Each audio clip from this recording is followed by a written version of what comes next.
For centuries, the word voodoo has been associated with curses, haunted dolls, and dark rituals. Movies and folklore have turned it into one of the world's most feared spiritual traditions.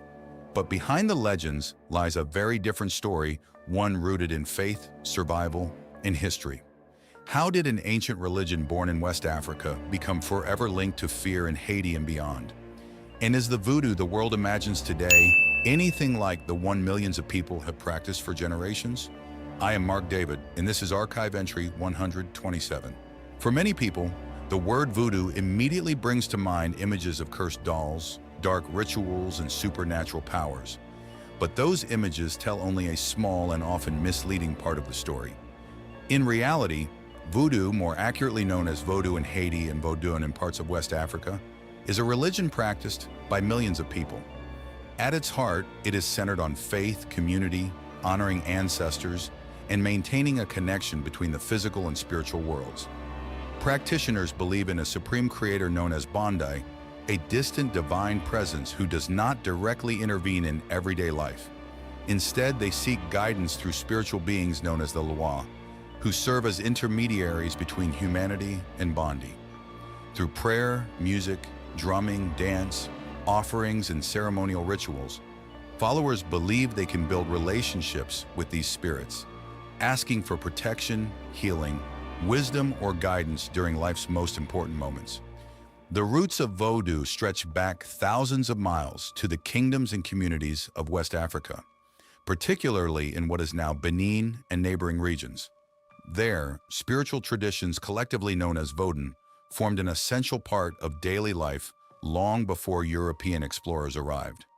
These beliefs were deeply woven into family, community, and cultural identity, rather than existing as something separate from everyday existence. Everything changed during the Atlantic slave trade. Between the 16th and 19th centuries, millions of Africans were forcibly taken across the Atlantic, carrying with them the beliefs and traditions they refused to abandon. Many were brought to the French colony of Saint-Domingue, present-day Haiti, where colonial authorities outlawed African religious practices and required enslaved people to adopt Catholicism. Rather than allowing their faith to disappear, enslaved communities preserved it by blending familiar African traditions with elements of Catholic worship.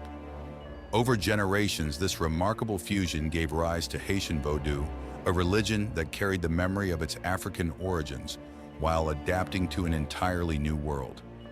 What began as an act of cultural survival would eventually become inseparable from Haiti itself, transforming the island into the place most closely associated with Vodou anywhere in the world. No country is more closely connected to Vodou than Haiti.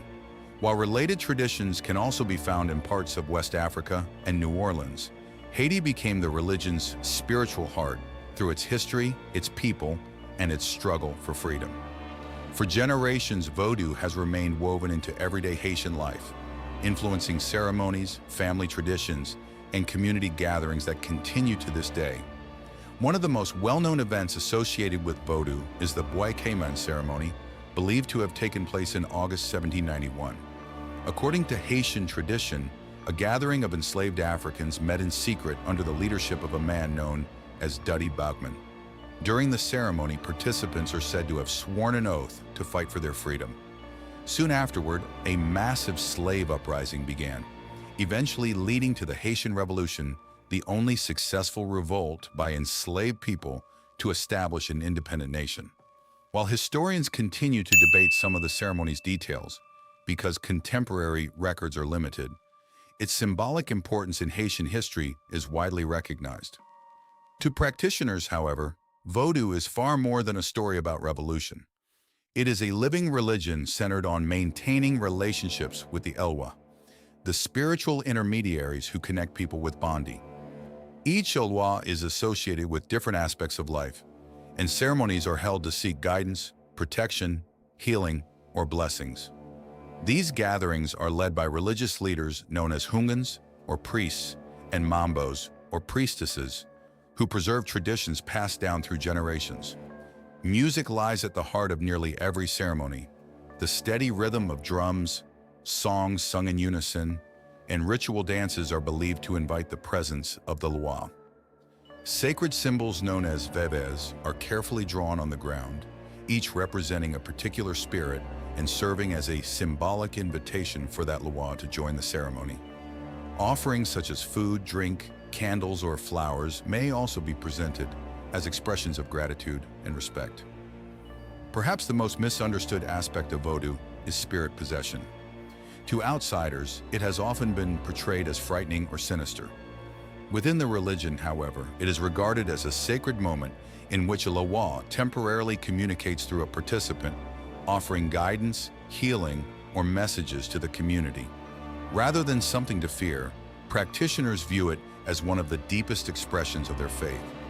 It is these ceremonies, beliefs, and traditions, not the exaggerated stories often seen in popular culture, that have made Haiti the world's most recognized home of Vodou. Yet despite centuries of religious practice, the image most people recognize today was shaped less by Haiti itself and more by myths that spread far beyond its shores.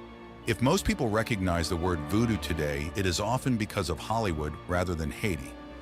For decades, books, films, and television have portrayed it as a religion built on curses, haunted dolls, and dark magic.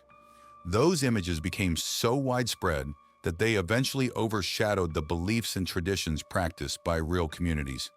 Take the famous voodoo doll, for example. While dolls have appeared in various folk traditions around the world, the image of sticking pins into a doll to harm another person is largely a product of Western popular culture.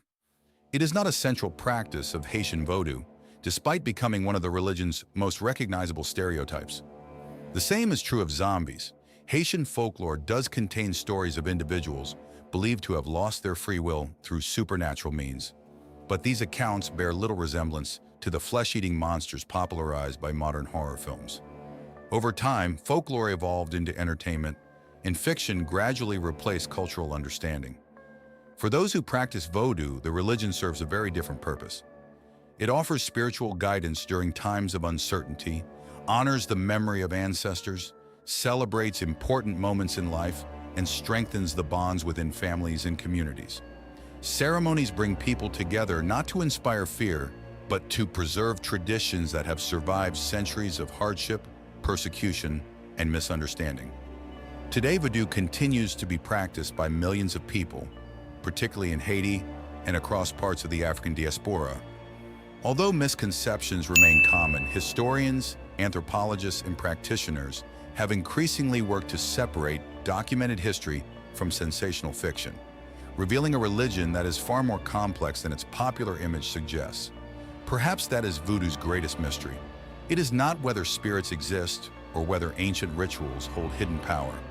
It is how a faith rooted in resilience, identity, and survival came to be remembered by much of the world as something sinister.